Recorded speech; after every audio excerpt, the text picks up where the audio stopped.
comenzamos una nueva serie aquí en la emisora Minuto de Dios de preparación para Pentecostés, una serie que tiene carácter formativo, de formación en la Sagrada Escritura. Y hemos escogido como tema en esta ocasión el Espíritu Santo, compañero inseparable de Jesús. El Espíritu Santo, compañero inseparable de Jesús, es una frase de un padre de la Iglesia. Se llamaba San Basilio el Grande, uno de los 3 grandes padres de la Capadocia, un padre capadocio, que habló mucho de la amistad, del amor de Dios, y también fue uno de los primeros en esbozar en profundidad una teología del Espíritu Santo. Y él no entendía el Espíritu Santo sino en relación, obviamente, con el Padre y con el Hijo, y desarrolló una comprensión de la relación que hay entre el Espíritu Santo y Jesús. Lo tomamos como punto de referencia y en estos 5 días que son un quinario, no un novenario, que lo estamos haciendo de otra manera, un quinario de reflexión bíblica, de estudio de la palabra de Dios sobre este hilo conductor. Pero en este primer día vamos a ambientarnos y vamos a comenzar desde el Antiguo Testamento con un salmo que en Pentecostés es recitado con intensidad y con fuerza. El Salmo 104. Envías tu Espíritu, Señor, y serán creados, y renovarás la faz de la tierra. El rostro de Cristo el Señor, ven Espíritu Santo, crea. Bienvenidos entonces a esta serie de preparación de Pentecostés. Y abramos ya nuestras Biblias en el Salmo 104 y vamos a leerlo juntos. Bendice, alma mía, al Señor. Dios mío, qué grande eres.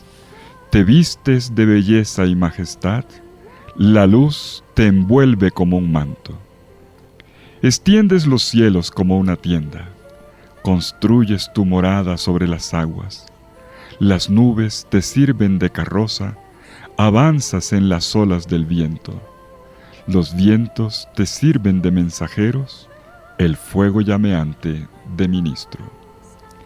Asentaste la tierra sobre sus cimientos, y no vacilará jamás.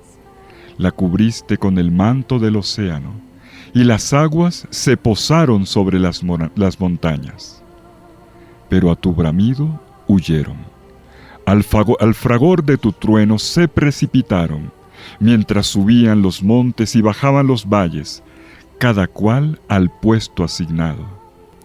Trazaste una frontera que no traspasarán y no volverán a cubrir la tierra. De los manantiales sacas los ríos, para que fluyan entre los montes. En ellos beben las fieras de los campos, el asno salvaje apaga su sed. Junto a ellos habitan las aves del cielo, y entre las frondas se oye su canto. Desde tu morada riegas los montes, y la tierra se sacia de tu acción fecunda. Haces brotar hierba para los ganados y forraje para los que sirven al hombre. Él saca pan de los campos y vino que le alegra el corazón, y aceite que da brillo a su rostro, y alimento que le da fuerzas. Se llenan de savia los árboles del Señor, los cedros del Líbano que él plantó. Allí anidan los pájaros, en su cima pone casa la cigüeña. Los riscos son para las cabras, las peñas son madriguera de erizos. Hiciste la luna con sus fases, el sol conoce su ocaso. Pones las tinieblas y viene la noche, y rondan las fieras de la selva. Los cachorros rugen por la presa, reclamando a Dios su comida. Cuando brilla el sol se retiran, y se tumban en sus guaridas. El hombre sale a sus faenas, a su labranza, hasta el atardecer. Cuántas son tus obras, Señor, y todas las hiciste con sabiduría. La tierra está llena de tus criaturas. Allí está el mar, ancho y dilatado. En él bullen sin número animales pequeños y grandes. Los surcan las naves y el leviatán que modelaste para que retose. Todos ellos aguardan a que les eches comida a su tiempo. Se la echas y la atrapan. Abres tu mano y se sacian de bienes. Escondes tu rostro y se espantan. Les retiras el aliento y expiran, y vuelven a ser polvo. Envías tu aliento y los creas, y repueblas la faz de la tierra. Gloria a Dios para siempre. Goce el Señor con sus obras. Cuando Él mira la tierra, ella tiembla. Cuando toca los montes, humean. Cantaré al Señor. Tocaré para mi Dios mientras exista. Que le sea agradable mi poema, y yo me alegraré en el Señor. Que se acaben los pecadores en la tierra, que los malvados no existan más. Bendice, alma mía, al Señor.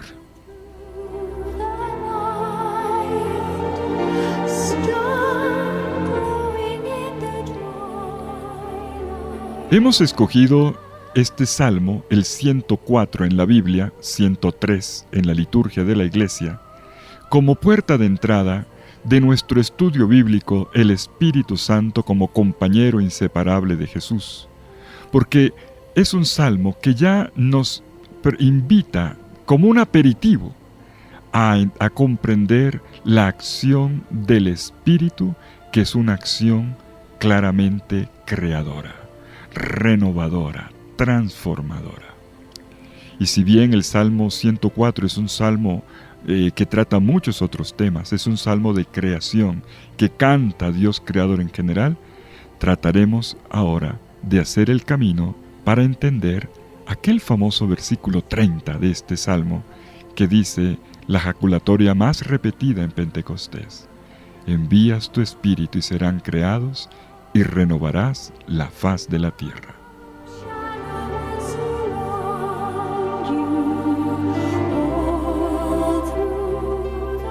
Veamos primero el salmo en su conjunto.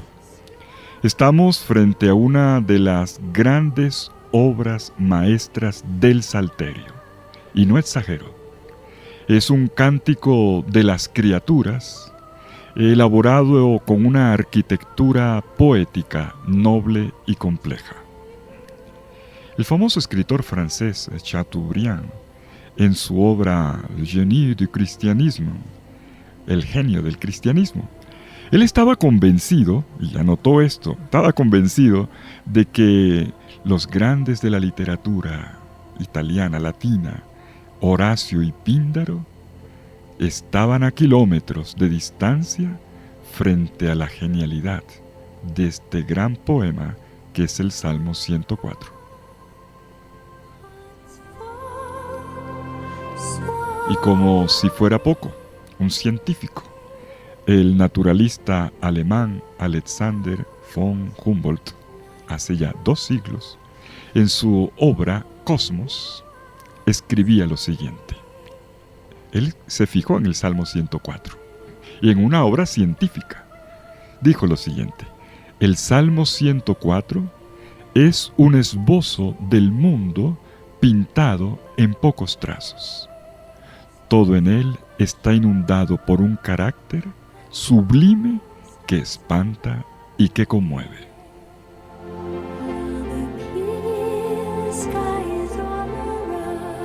Pues sí, eso decían grandes como Chateaubriand o como Humboldt. ¿Y tú, cuando lees el Salmo, qué genera en ti? ¿Qué sentimientos te despierta este Salmo cuando lo recorres de punta a punta? Pues te voy a ayudar a descubrirlo en esta tarde. El Salmo 104 contempla la creación con una gran potencia poética. Y la potencia poética en la Biblia parte de la mirada, de la observación profunda, con una gran sensibilidad. Este salmo, de un poeta muy refinado, entra en diálogo con otros poemas, otros grandes poemas antiguos. Uno está en la Biblia y otro pertenece a la gran literatura egipcia, contemporánea a los tiempos de la Biblia. El orante conoce los capítulos 1 y 2 del Génesis, y sobre todo el capítulo 1, donde retoma el orden de la creación para ir contándola, pero con un nuevo lenguaje, con mucha gracia, con una renovada poesía. Del capítulo 2, versículo 5 del Génesis, toma la frase Ruach, la Ruach de Dios, aquel espíritu que al comienzo, en la creación, era Dios espíritu que aleteaba sobre el caos, sobre el mar informe. Ahora es el soplo de Dios, la Ruach, el aliento que Dios sopla en el Adán para darle vida, para darle existencia, para darle entidad. Este orante del Salmo 104 tiene delante de él esta página de la Biblia, pero probablemente conoce también, es una persona erudita que conoce la literatura, la gran literatura antigua. En el siglo XIV, en Egipto, hubo un faraón, un famoso faraón reformador. Él se llamaba Amenofis IV.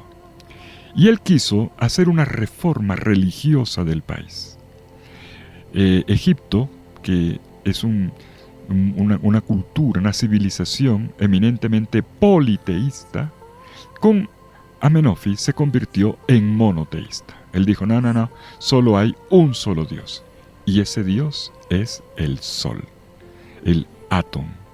De ahí él tomó el nombre, el mismo nombre del disco solar, y se llamó Akenatón, la encarnación del Atón, Akenatón.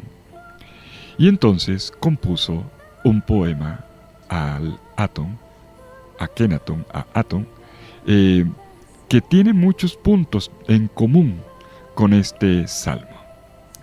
Claro, la perspectiva de nuestro salmo, que es una perspectiva bíblica dentro de la revelación bíblica, es diferente, porque en la Biblia el sol no es una divinidad, sino una criatura de Dios, uno entre tantos signos del esplendor de Dios en el cosmos. El punto es que nuestro compositor del Salmo 104 lee tanto la Biblia como la literatura universal de esa época, naturalmente, para conducirnos ahora por un nuevo viaje que es una mirada poética, contemplativa, profunda, grandiosa, teofánica de lo creado, cómo todo habla de Dios.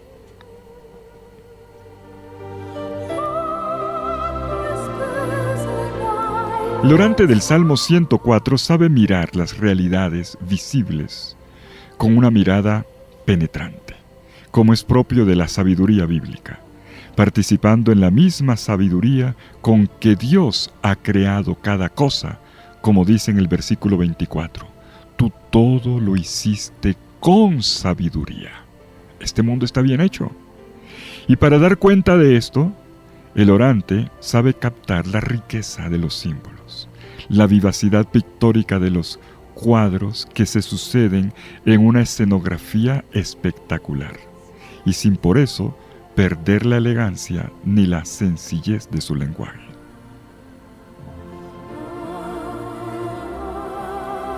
¿Qué descubre este orante? Que detrás de lo creado, esto creado que él contempla y admira, está la potencia del soplo del Espíritu de Dios. Dice el versículo 30, si envías tu aliento, son creados y renovarás la faz de la tierra. Esta es la fuerte convicción del orante, y que va a dejar para la proclama solo hasta el final, y primero nos prepara para llegar hasta allá. Es una fuerte convicción que el Espíritu interviene en el origen del ser y de la vida, que nada se origina ni subsiste sin el Espíritu de Dios. Por cierto, ustedes que son estudiosos de la Biblia, Hay un Targum. Un Targum es una relectura, una paráfrasis, una relectura en arameo del texto hebreo, que no se limita simplemente a traducir palabra por palabra, sino que le inserta de una vez la catequesis. Pues bien, un Targum habla explícitamente del soplo.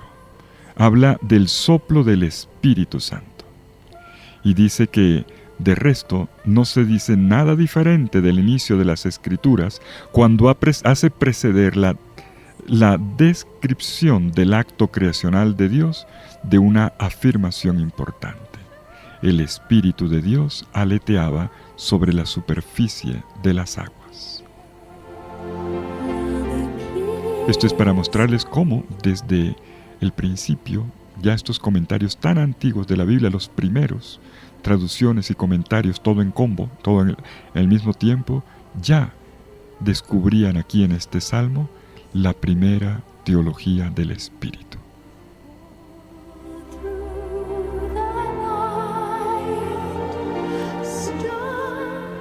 Bueno, los invito ahora a recorrer el Salmo. Sigamos el Salmo en orden y veamos rápidamente cómo se despliega este canto del sol y del universo que nos reenvía constantemente hacia el origen de la vida, hacia el que sostiene la vida, con el soplo, con la ruaj de su espíritu. Siempre nos reenvía hacia el Creador y a su acción renovadora, potentemente transformadora en el mundo.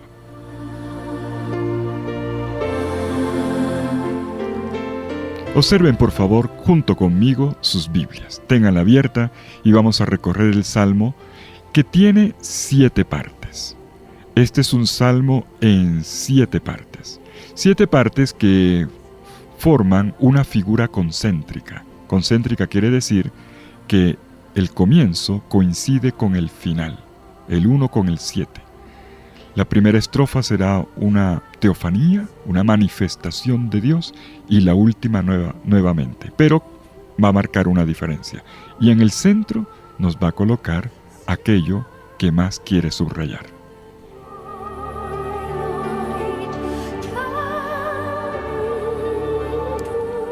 Veamos primero los versículos 1 al 4. Primera estrofa. Esta primera estrofa nos eleva contemplativamente hasta el cielo para hacernos asistir a una grandiosa teofanía celestial, bien luminosa.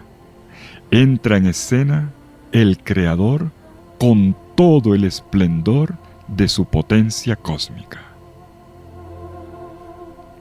Dice así: bendice alma mía al Señor.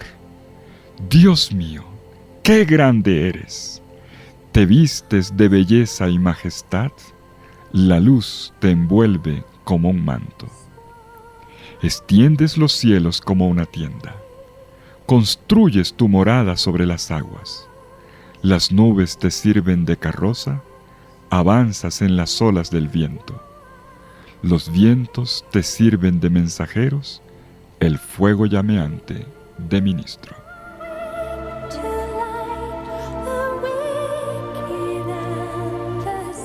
Primero aparece Dios en su belleza y majestad, vestido de luz, radiante, es la gloria de Dios. Y este Dios despliega la creación, los cielos como quien levanta una carpa, luego las aguas, y enseguida las nubes que son como la carroza de Dios, y entonces vemos cómo circula el viento y el fuego. Dos mensajeros de Dios que ya nos susurran las primeras palabras del Creador.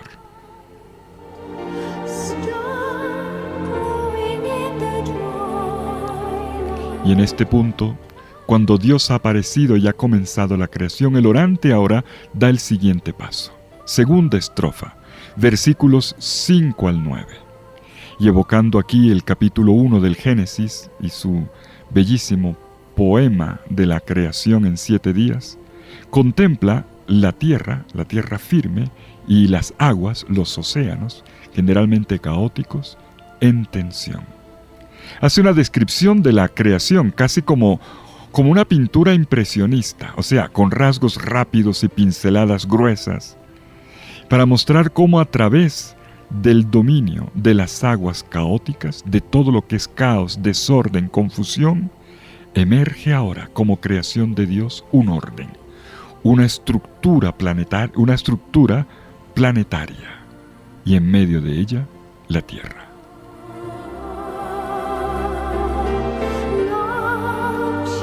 Miren cómo lo dice: asentaste la tierra sobre sus cimientos y no vacilará jamás.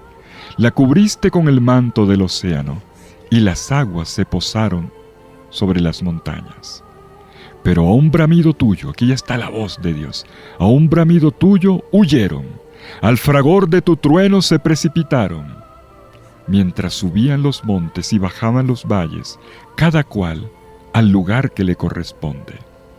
Trazaste una frontera que no traspasarán y para que no vuelvan a cubrir la tierra.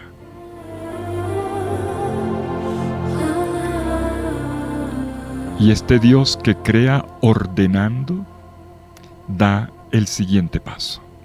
Paso número 3, tercera estrofa, versículos 10 al 18. Una de las escenas más pintorescas de este salmo. Ya las aguas caóticas retrocedieron, se convierten en los océanos y ahora el orante se fija en lo que ocurre en tierra firme. En esta tierra firme pulula la vida. La tierra está animada por la vida, fecundada primero por las aguas dulces de las lluvias, los aguaceros, el rocío de la noche, pero también los manantiales que brotan en las montañas y que comienzan a irrigar la tierra. Aguas de lo alto, aguas que brotan de la tierra y que van creando graciosos arroyos, que en su transcurso cambian el color de la tierra y hacen que todo reverdezca, constelando de una manera increíble, maravillosa, el paisaje de flores, de frutos y de animales.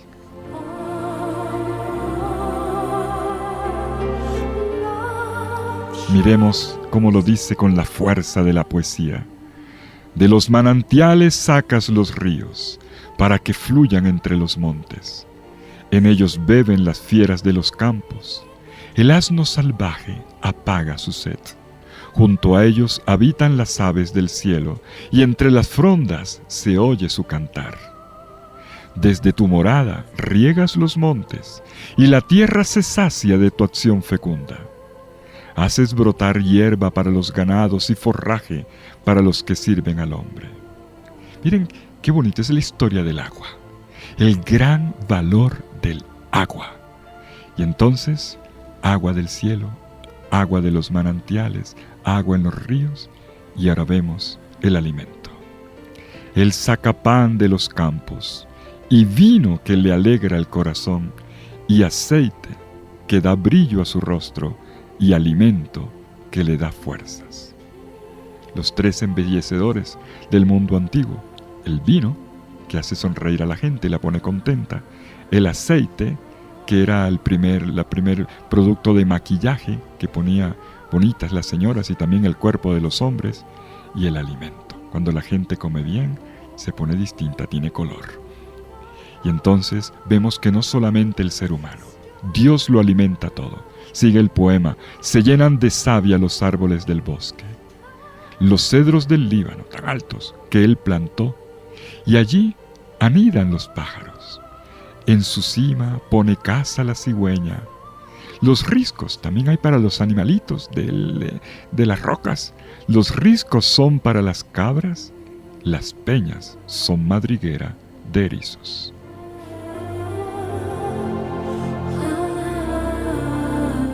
¿Cómo les parece esta tercera estrofa? Y ahora viene la cuarta estrofa, el tiempo. La creación no es simplemente un escenario, es un devenir, un transcurrir histórico. Y entonces en la cuarta estrofa, el tiempo transcurre ritmado por los relojes cósmicos, yo los llamo así, los relojes cósmicos del Sol y de la Luna, que aquí no son como en el famoso himno de Akenatón, el egipcio, no son divinidades. El Sol y la Luna no son dioses, son criaturas, junto con las demás criaturas, y tienen una función. Tienen la función de marcar el almanaque, el sol para marcar el día y la noche, la luna para marcar los tiempos de los cultivos en una cultura, un mundo que era básicamente campesino. Para ellos era muy importante el calendario lunar. Determinaba los tiempos del sembrar y del cosechar.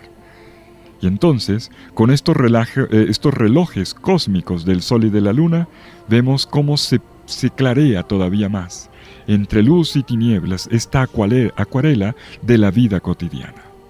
Es el misterio del tiempo marcado por el sol y por la luna, que aquí nos hacen distinguir entre la vida nocturna de las bestias salvajes, que cuando se oculta el sol salen al campo y luego al amanecer se vuelven a recoger, y cuando con el alba los primeros rayos del sol iluminan toda la tierra, el campesino madruga y sale a su labor.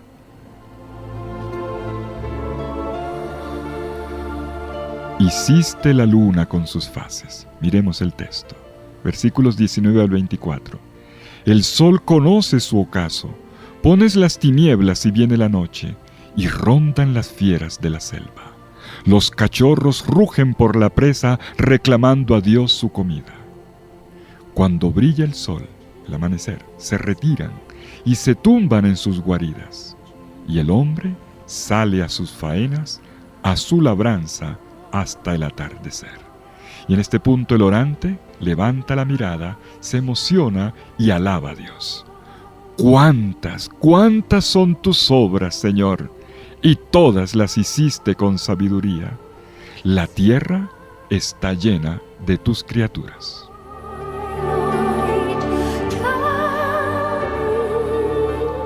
Pero la cosa no para aquí. El orante ahora, desde tierra firme, extiende su mirada hacia el mar. Para quien vive en Israel, se trata del mar Mediterráneo, el inmenso, hermoso mar Mediterráneo.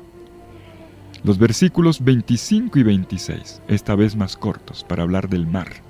Los versículos 25 y 26 muestran cómo en este paisaje aparece el mar, y un mar surcado de barquitos, de naves, pero también del chapoteo de seres vivientes que hacen del mar como un hervidero en esta rica fauna marítima que bulle.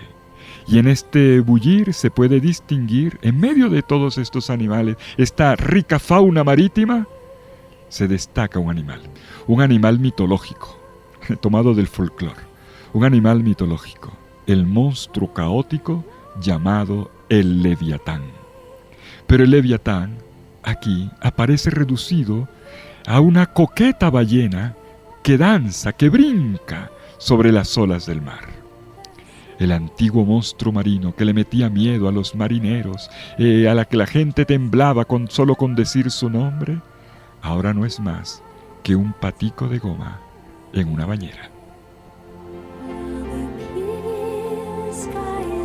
Pues sí, el mar ya no es el monstruo caótico que intenta demoler lo creado. Recordemos la idea de la tempestad inicial, sino todo lo contrario, ahora es un pulular de vida. El orante lo dice así: allí está el mar ancho y dilatado, se ve el horizonte, y en él bullen sin número animales pequeños y grandes, los surcan las naves y el Leviatán que modelaste para que retose.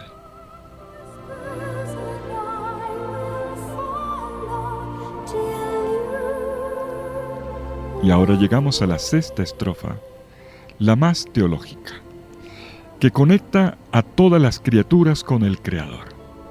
Ya el orante ha hecho el recorrido por toda la creación, enumerando las obras de Dios. Pues bien, ahora el orante hace una reflexión. Y esta reflexión es la que más nos interesa, porque aquí es donde está la teología del Espíritu. El orante conecta las criaturas con su Creador. La criatura recibe la vida de su Creador, sostiene la vida de su Creador. Y si el Creador le retira el aliento, sencillamente se acaba.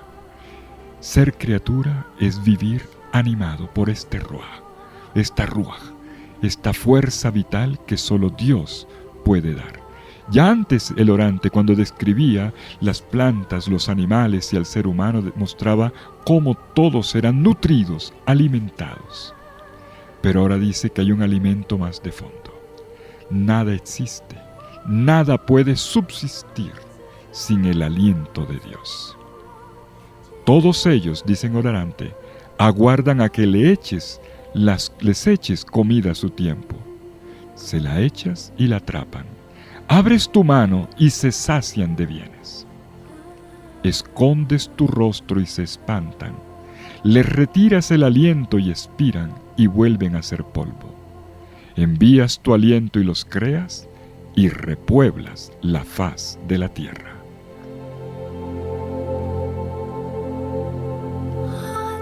Volveremos en breve sobre esta estrofa, pero terminemos nuestra lectura del Salmo para que lo veamos completo. La séptima estrofa, los versículos 31 al 35, llevan el Salmo a su conclusión, elevando una alabanza. Y para esto el orante retoma el punto de partida, una inmensa teofanía gloriosa de Yahvé. Al inicio del Salmo, Dios aparecía en su esplendor, vestido de luz, de gloria, pero solitario. Ahora, cuando ha culminado la creación, Dios aparece rodeado, en compañía, pero sobre todo en profunda relación. Dios en su criatura y la criatura en su Dios. Y entonces los dos se juntan en el canto cósmico del universo, del cual el orante augura ahora que sea borrado. Al cantar la belleza de la creación, él pide, suplica, que se borre todo lo que se opone a la vida, todo lo que trae de nuevo fealdad, frialdad, muerte, en esta hermosura de la creación que es pulular de vida. El orante no puede soportar que hayan personas o proyectos que contradigan la maravilla del proyecto creador de Dios. Y por eso él suplica al final que se acabe el mal y el pecado. Para que todo cante al Señor, es necesario que sea purificado de todos los profanadores de lo creado y de los impíos enemigos de la armonía de la vida.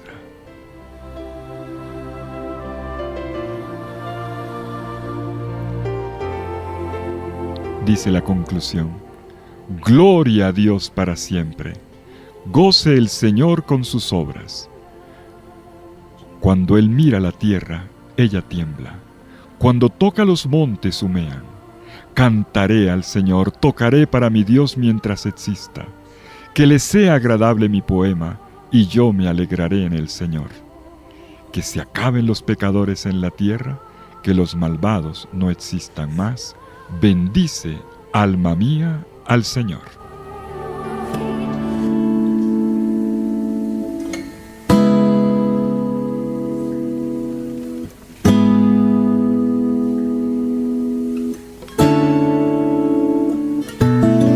Envía tu Espíritu, Señor,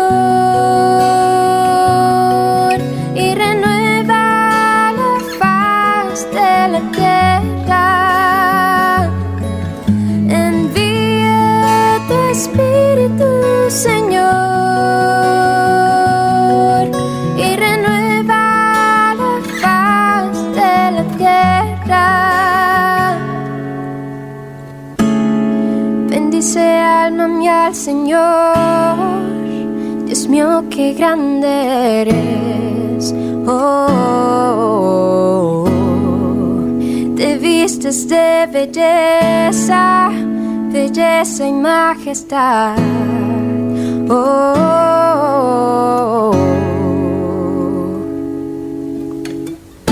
la luz te envuelve como un manto de santidad. santidad. Envía tu Espíritu, Señor, y renueva la faz de la tierra. Envía tu Espíritu, Señor, y renueva la faz de la tierra. Y volvamos ahora sobre nuestro Salmo 104, haciendo 3 anotaciones. Una, sobre la contemplación fascinante que suscita.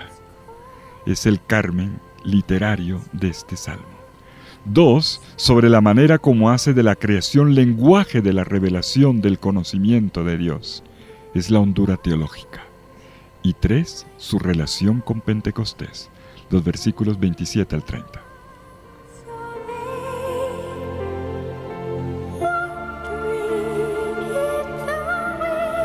Cuando uno recorre este salmo, y es mi primera anotación, la contemplación fascinante que suscita, uno no puede menos que admirar a Dios y cantar una alabanza, como hace el versículo 24, donde el orante se entusiasma y grita: «Cuán numerosas son tus obras, Yahvé, todas las hiciste con sabiduría, de tus criaturas está llena la tierra». Una alabanza que reconoce la grandeza de Dios en lo creado. Por eso es un cántico de las criaturas intercalado una y otra vez por exclamaciones de admiración y que desemboca en una parte más meditativa. El orante reflexiona sobre su dependencia del Señor. Para nutrición y sostenimiento de la vida misma necesita de Dios. Y todas las criaturas también. El orante aquí reflexiona sobre lo que es la creaturalidad. La creaturalidad en la Biblia es el reconocimiento de que mi vida viene de Dios, de que mi vida se sostiene en Dios y de que mi vida tiene su plenitud en Dios.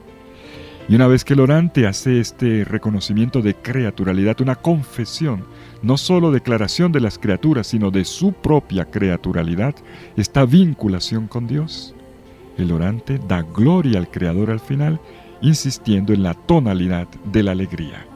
Donde hay vida, hay fiesta.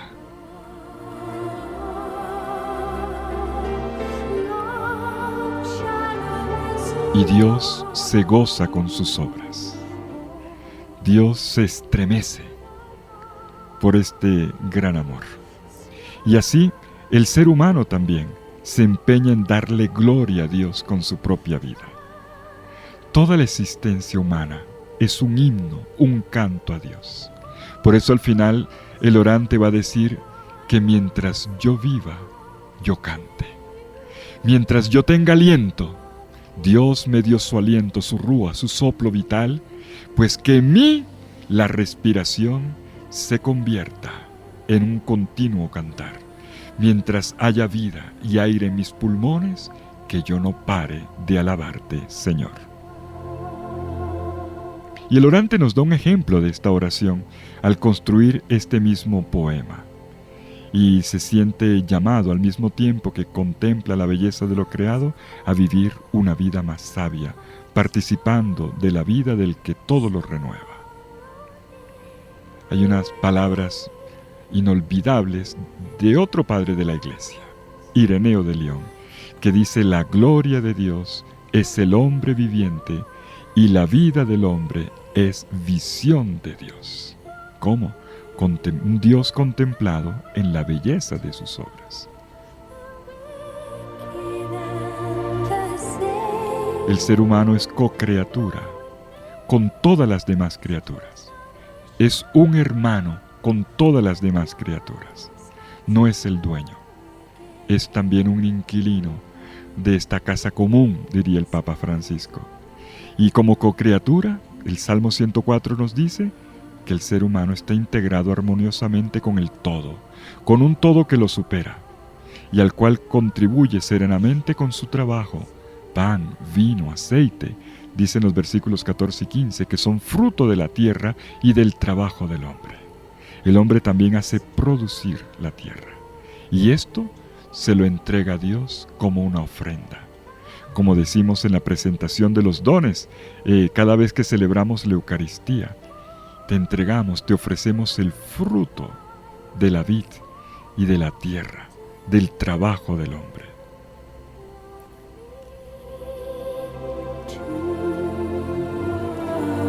Pero no perdamos de vista tampoco el sentido, yo diría, inmanente, terreno de este salmo. Es decir, cómo Dios hace de todo lo creado un lenguaje de Él mismo. En la fe se puede decir, como dice Pablo en la carta a los Colosenses, capítulo 1, versículo 16, en Él fueron creadas todas las cosas, todo fue creado por Él y para Él. Está hablando de Jesús, en quien fue creado todo y hacia quien todo lo creado apunta.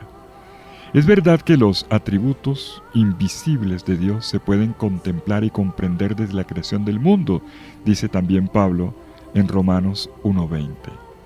Pero Jesús nos ha enseñado un camino que hace la ruta contraria. Jesús sabía contemplar la creación, contemplar la realidad, y ha querido unirse de manera profunda a las realidades creadas, hasta el punto de que la forma de hablar más original de Jesús, como dicen los biblistas, esto es, las parábolas, dejan ver que Jesús contemplaba las criaturas y les encontraba su lenguaje poético, que es un lenguaje de Dios. Por ejemplo, en Mateo 6, 26 al 29, Jesús dice, miren las aves del cielo. No siembran ni cosechan, no recogen en graneros y con todo el Padre Celestial las alimenta. Miren cómo crecen los lirios del campo. No se esfuerzan ni tejen. Y les digo que ni Salomón con toda su pompa se vestía como uno de ellos. Pues bien, para hablar de Dios, Jesús se valía de las criaturas. Y no podía ser de otra manera. Pero también es verdad que si Jesús, con cierta insistencia, invita a observar la creación, es porque había gente que para hablar de Dios pensaba que tenía que basarse en conceptos complicados, en ideas teológicas que solo entendían ellos. Para sus oyentes, Jesús traducía la afirmación del Salmo, de este Salmo 104, en el versículo 34, que te sea agradable mi poema, yo me gozo en el Señor. Jesús podría decir perfectamente esto, cada vez que contemplaba la creación y se valía de esto para hablarnos del reino de Dios, o del Dios del reino. Pues sí, me gozo en esta tierra, bajo este cielo.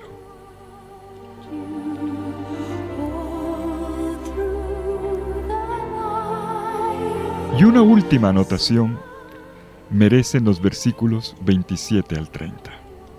Que se acercan a la interpretación litúrgica, o nos llevan a la interpretación litúrgica del Salmo que le ha dado la fiesta de Pentecostés. Dice el texto, todos ellos aguardan a que les eches comida a su tiempo. Se la echas y la atrapan. Abres tu mano y se sacian de bienes. Escondes tu rostro y se espantan. Les retiras el aliento y expiran. Y vuelven a ser polvo. Envías tu aliento y los creas, y repueblas la faz de la tierra.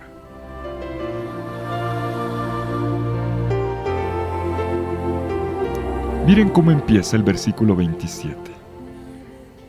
Dios, el Señor, es visto por este poeta orante como el que da alimento. Esto es la creaturalidad. Dios que da vida y el ser humano que reconoce el origen de esta vida. Dios alimenta. Todos ellos aguardan a que les eches comida a su tiempo. Tú se las echas y la atrapan, abres tu mano y se sacias de bien. Estos bienes de Dios nos recuerdan la gran providencia de Dios, gracias a la cual toda criatura se sostiene. Al mismo tiempo, el hombre también hace la experiencia del límite. No se come para siempre, no se vive para siempre. ¿Por qué? Porque la muerte nos espera. Y por más que uno coma y se alimenta, igualmente muere. Y es aquí donde uno entiende que hay otro soplo, otro alimento que la vida necesita. En el ciclo natural de la vida, expresado por la sabiduría griega como un nacer, un crecer y un morir, una generación muere para dejarle el puesto a la que sigue. Pues el hombre bíblico expresa esta realidad de una manera diferente. Lo hace mostrando no simplemente que uno está aquí en el mundo para trabajar, comer, dormir, tener chinos y luego ir a pasear. No, la Biblia nos va enseñando algo más de fondo, hermoso, que vale la pena. Pone tu vida en relación con Dios. Y entonces recuerda aquí algo fundamental. A un cierto punto, el soplo vital se te va. Y entonces la criatura, que es polvo, retorna a la tierra como lo era antes. Y el soplo vital regresa a Dios que se lo ha dado. Esta frase que acabo de decir no es mía, es del libro del Eclesiastés, capítulo 12, versículo 7.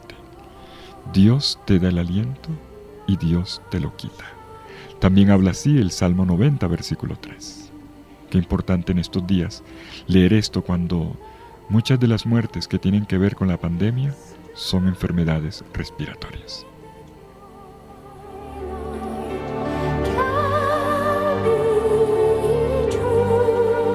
Y aquí viene entonces el milagro.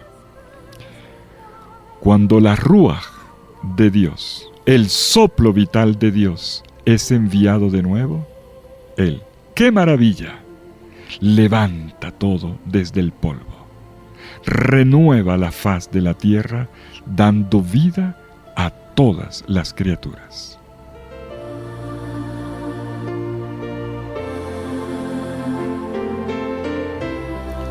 Este soplo vital de Dios es lo que la Biblia llama el Espíritu Santo. El versículo 30 puede ser leído como ya lo hacía la misma tradición hebrea. No es interpretación cristiana en primer lugar. Ya la misma tradición hebrea entendía el versículo 30 como una profecía del Espíritu Santo.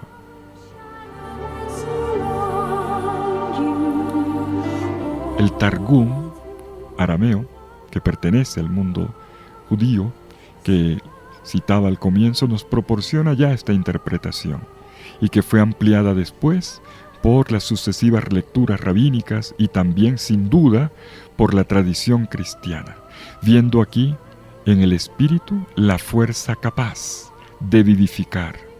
Y como dice aquí, el Salmo hablaba de, tú le retiras el polvo y mueres, vuelves a soplar y vive. Claro que veía aquí la resurrección de los muertos, pero no como un hecho futuro, como un hecho presente. Tú ahora, en el soplo del Espíritu, puedes revivir. Y Dios sopla su Espíritu para llenar de vitalidad lo que empieza a agonizar, lo que empieza a morir.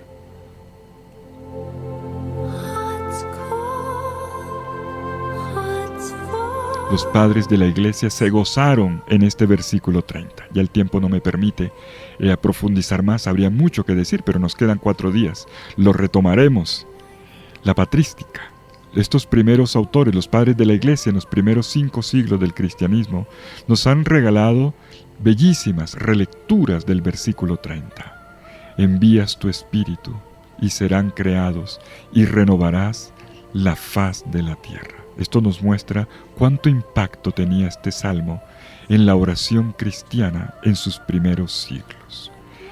Y por eso este salmo llegó a ser asumido en la liturgia, en los formularios litúrgicos de la celebración en la solemnidad de Pentecostés, como una fiesta de la nueva creación. Como en el principio, el Espíritu aleteaba sobre la faz de las aguas, pues ahora, en este tiempo, vuelve a soplar, vuelve a aletear, y así transfigura el mundo, la iglesia, la humanidad entera, renovándola con sus energías de vida.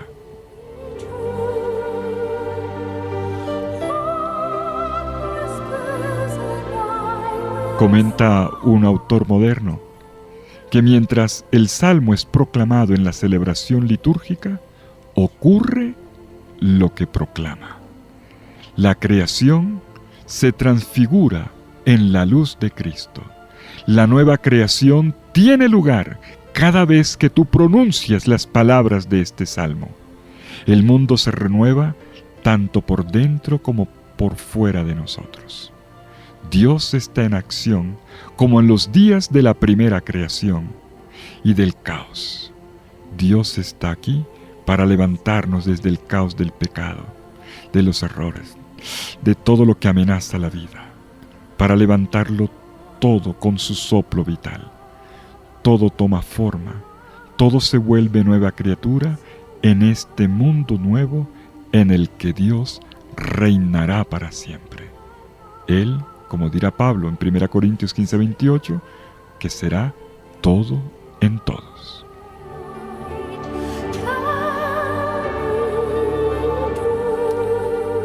Pues bien, mis queridos amigos, hemos comenzado nuestro quinario de formación bíblica de Pentecostés.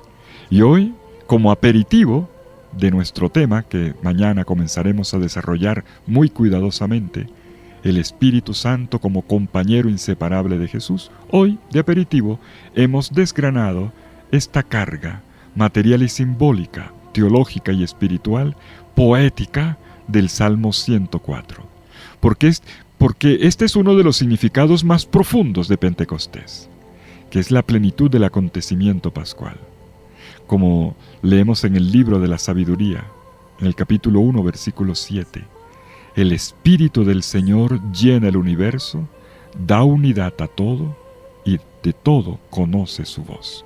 Por cierto, esta frase del libro de la sabiduría está en la antífona de entrada de la misa, de la Eucaristía del domingo, de Pentecostés.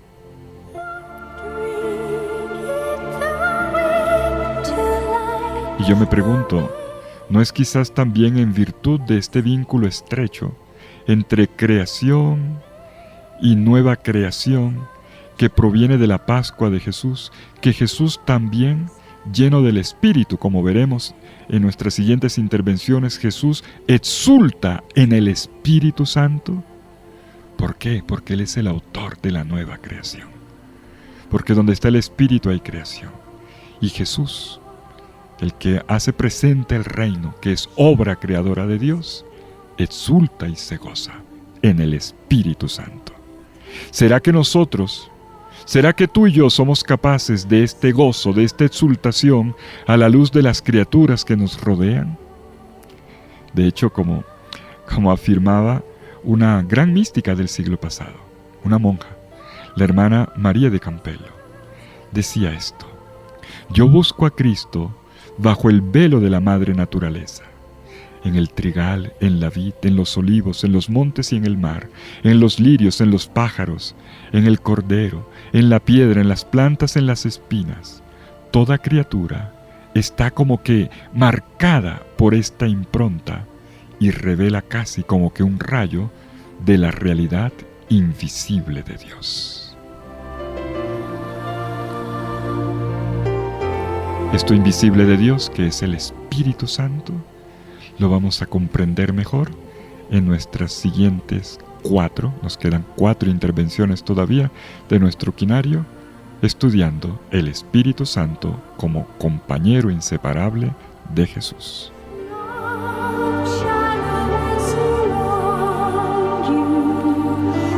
Terminemos orando. Espíritu Creador, que al comienzo aleteaba sobre las aguas, todas las criaturas han recibido vida de tu soplo, de tu ruaj. Sin ti, todo lo que vive vuelve al polvo. Enséñanos a contemplar tu presencia y tu acción en las criaturas terrenas, animadas e inanimadas, y así, juntos, llegaremos al sentir de Cristo. Amén.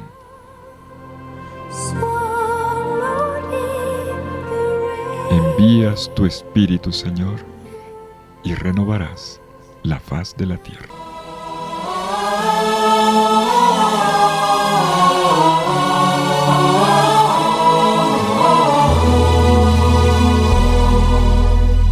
Por tu océano azul y las aguas del mar, por todo continente y los ríos que van, por el fuego que dice como arbusto ardiente, por el ala del viento. quiero gritar mi Dios, tú eres grande y hermoso, Dios viviente e inmenso, tú eres el Dios de amor. Mi Dios, tú eres grande y hermoso, Dios viviente e inmenso, Dios presente en toda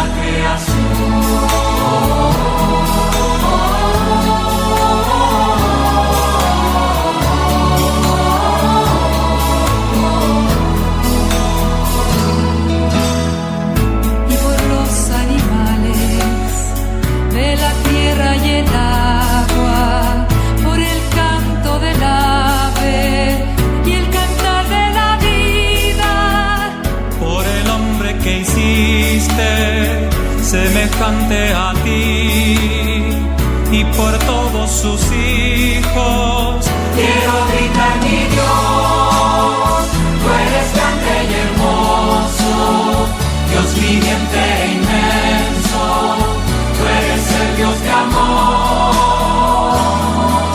Mi Dios, tú eres grande y hermoso, Dios viviente e inmenso, Dios presente en toda